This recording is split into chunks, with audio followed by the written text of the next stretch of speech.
جب آپ بغیر کسی وجہ کے خوشی محسوس کریں تو جان لیں کہ کبھی کہیں آپ نے کسی شخص کے لیے آسانی پیدا کی ہوگی۔ اپنی انا کو قابو میں رکھو۔ اگر تم ہر روز کسی نئے شخص کے ساتھ جھگڑے میں الجھنا نہیں چاہتے،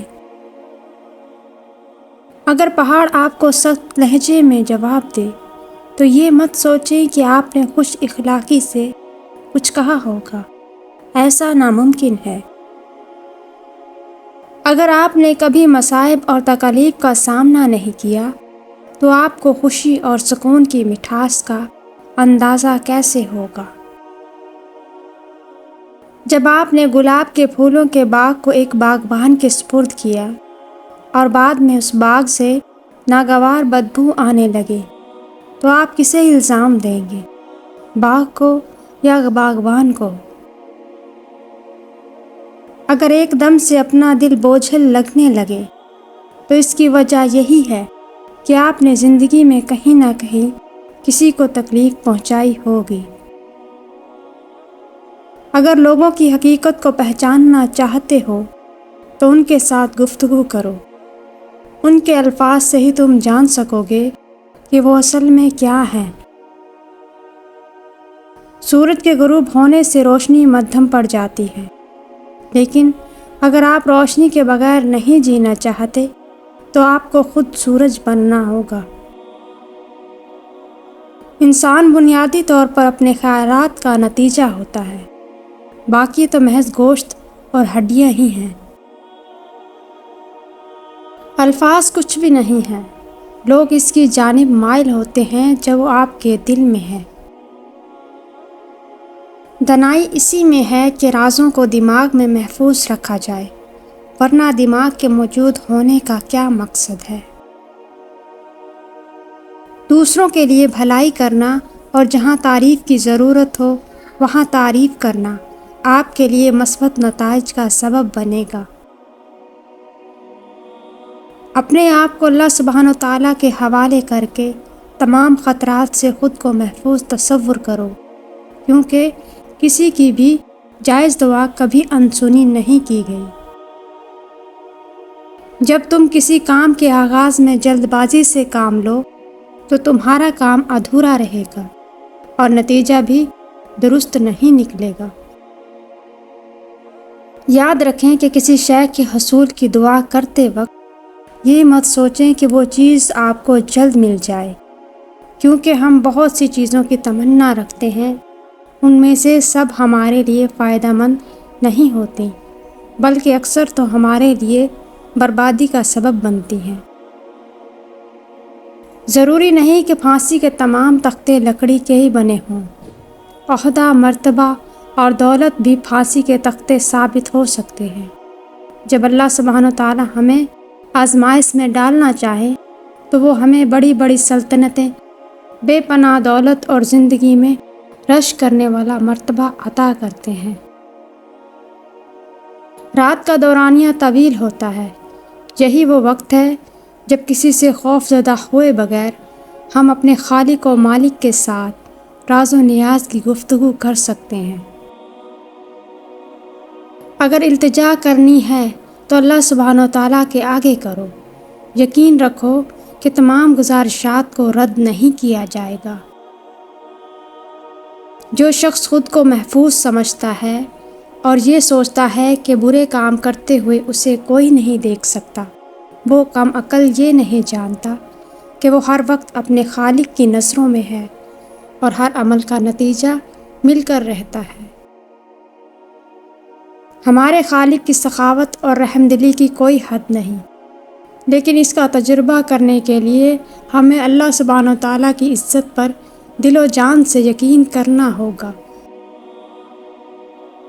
جب لوگ اپنی تمام خواہشات کو حاصل نہیں کر پاتے تو ناشکرے ہو جاتے ہیں، کیونکہ لالچ نے ان کی نگاہوں کو ان نعمتوں کی جانب سے پھیر دیا ہوتا ہے جو انہیں پہلے ہی عنایت کی جا چکی ہیں۔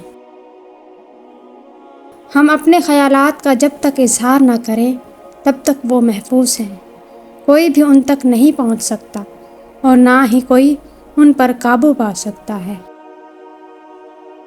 بھوک، پیاس، غصہ اور خوشی ایسے عوامل ہیں جنہیں ہم جسمانی طور پر محسوس تو نہیں کر سکتے، لیکن ان کی حقیقت اٹل ہے۔ آپ بھلے ہی انہیں دیکھ نہیں پاؤ، لیکن ان کی موجودگی سے انکار بھی نہیں کر سکو گے۔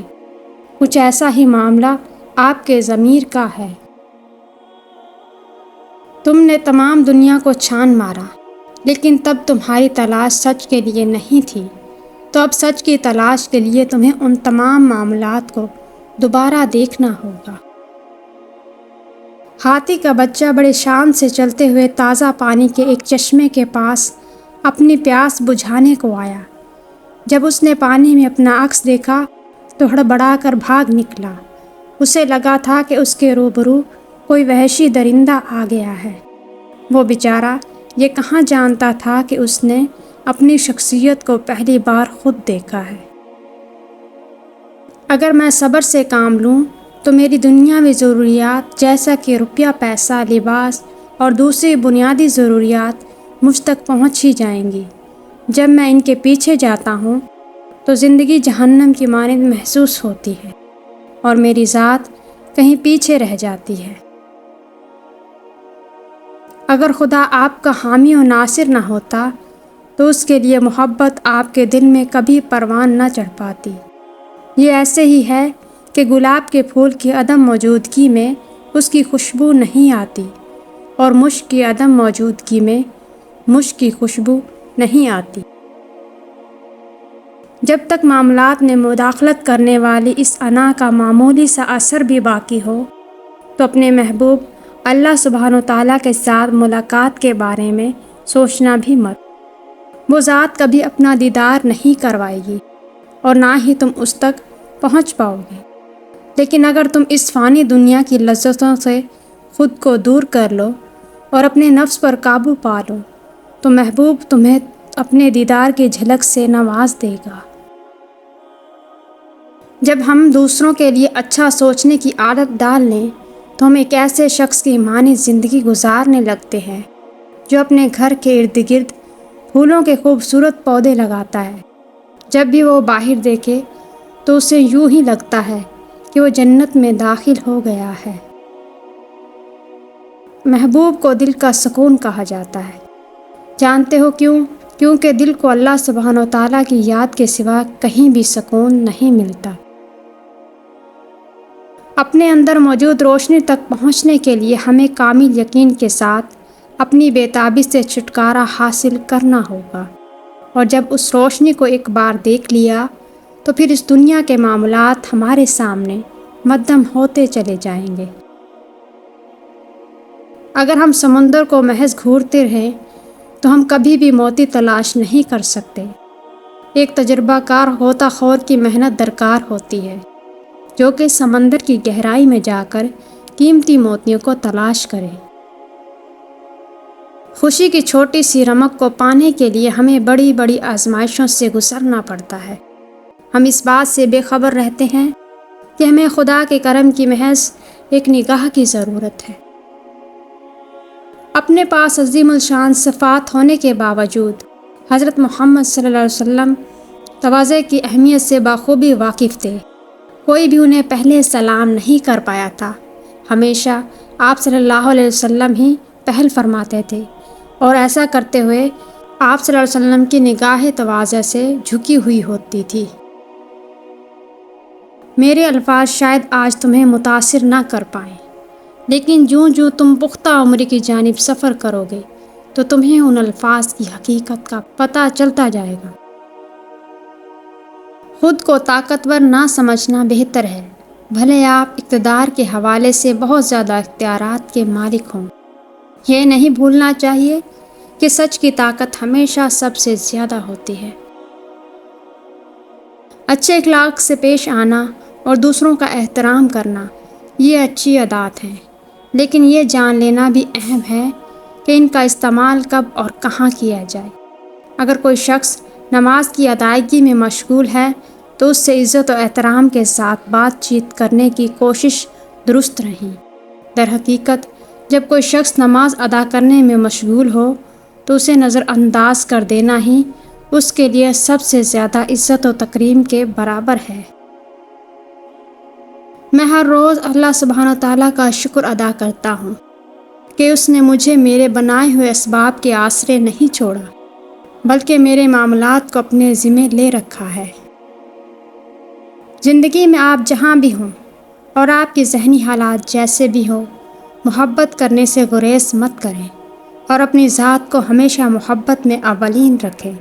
جب محبت آپ کی ذات کی حقیقت بن جائے تو زندگی اور موت دونوں ہی آپ کے لیے آسان ہو جائیں گی۔ ایک مشل کو تھامے ہوئے یہ سوچنا بے وقوفی پر مبنی ہے کہ اس کی مدد سے آپ سورج کو بہتر انداز میں دیکھ پائیں گے، جبکہ اگر سورج اپنی پوری آب و تاب سے چمک رہا ہے تو پھر مشل کی کیا ضرورت ہے؟ آپ دن رات دنیاوی آسائشوں اور سکون کی تلاش میں مصروف رہتے ہیں، حالانکہ آپ بخوبی جانتے ہیں کہ انہیں ہمیشہ قائم رکھنا ناممکن ہے۔ کہا جاتا ہے کہ مرنے کے بعد ہمارے تمام اعمال جیسا کہ نماز، روزہ، صدقات، خیرات کو ایک میزان میں تولا جائے گا، لیکن جب رحم دلی کا میزان ہوگا تو یہ آسمان کے ترازو کو حیرت میں ڈال دے گی، کیونکہ اس کا وزن کرنا ناممکن ہوگا۔ چنانچہ رحم دلی کو اپنی زندگی کا سب سے اہم پہلو بنا لیجیے۔ اگر اپنی فطرت میں رحم دلی کا ایک ذرہ بھی ملے تو اس کی پرورش کیجیے تاکہ اس کی کثرت ہو سکے۔ جب آپ اپنے بھائی میں کوئی عیب پائیں تو ہوشیار رہیں، کیونکہ وہ خامی آپ میں بھی ہو سکتی ہے۔ جان لیں یہ آپ کی اپنی کمزوری بھی ہو سکتی ہے جس کا الزام آپ اس کے سر دے رہے ہیں۔ دنیا ایک ایسا آئینہ ہے جو ہر چیز کو واپس منعکس کرتا ہے۔ اس دنیا کے معاملات میں خود کو مکمل طور پر الجھا لینا نہایت بے وقوفانہ عمل ہے۔ چھوٹی چھوٹی مشکلات سے کترا کر زندگی کو آسانی سے گزارنے کی کوشش کرنی چاہیے۔ مثال کے طور پر یہ سوچا جا سکتا ہے کہ ہم کسی کے دل آزاری نہ کرنے کے لیے کیا اقدامات کر سکتے ہیں۔ میں التجا کرتا ہوں کہ میرے الفاظ کو محض اپنے کانوں سے نہیں بلکہ دل سے سن لیں، کیونکہ ایسا کرنے سے ہی آپ کو حقیقی فائدہ ہوگا۔